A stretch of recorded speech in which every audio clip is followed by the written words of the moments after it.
British Prime Minister Theresa May has narrowly survived a confidence vote among her Conservative Party lawmakers. The timing of this adds another wrinkle to an already really complex Brexit process.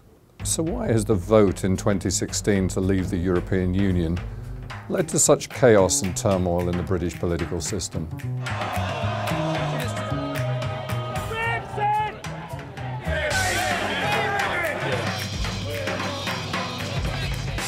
It's just over 3 months before Britain is scheduled to leave the European Union, and nobody knows how it's going to happen. And now, amid the chaos and turmoil already, some members of Theresa May's Conservative Party decided it was a good time to have a vote of no confidence and try to oust her. I will contest that vote with everything I've got. The British political system has a well-earned reputation for stability, but the European Union is a really divisive issue in the country at large, in Parliament and in Theresa May's Conservative Party. 3 factors have created the chaos around the Brexit process. The first thing is that Brexit is a uniquely divisive issue in British politics. It splits the Labour Party, it splits the Conservative Party. It's just not something that the British political system can easily cope with. On the question of Europe, this House is not just divided into parties, it's divided into factions. That means the left and the right find common cause in wanting to leave the European Union. The right see it as holding back Britain's entrepreneurial spirits, and they wanted the UK to go around the world seeking free trade deals and a free market economy.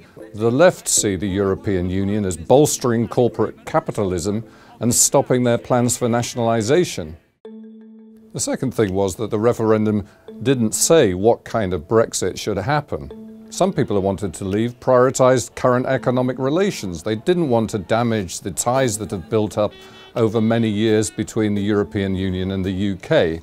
Another group wanted to make as clean a break as possible with the EU. They wanted to be free of all the EU's regulations. There's no one version of Brexit that lawmakers can come together and agree on. They're so split between those who want to remain close, those who want to push the EU far away, and another group that actually would quite like to stay, that there's not an obvious majority for any one type of Brexit.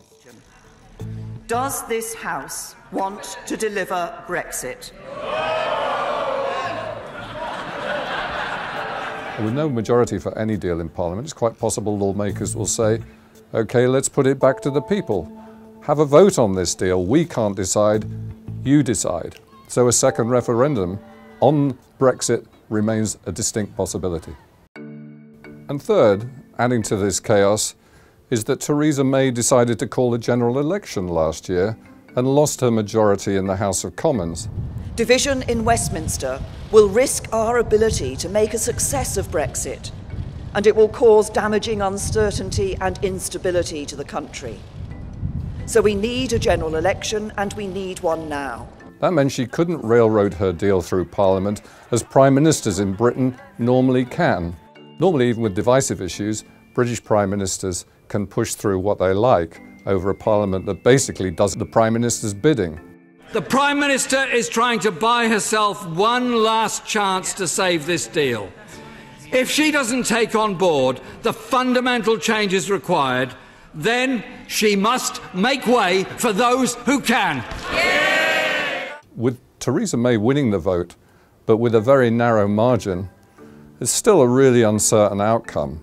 She could stagger on, she could remain as Prime Minister, but the signal from the Conservative Party seems to be that we're not going to vote for your deal in Parliament. Her chances of getting that through on a vote, likely in January, now look vanishingly small. But divisions in Parliament could still mean any outcome is possible.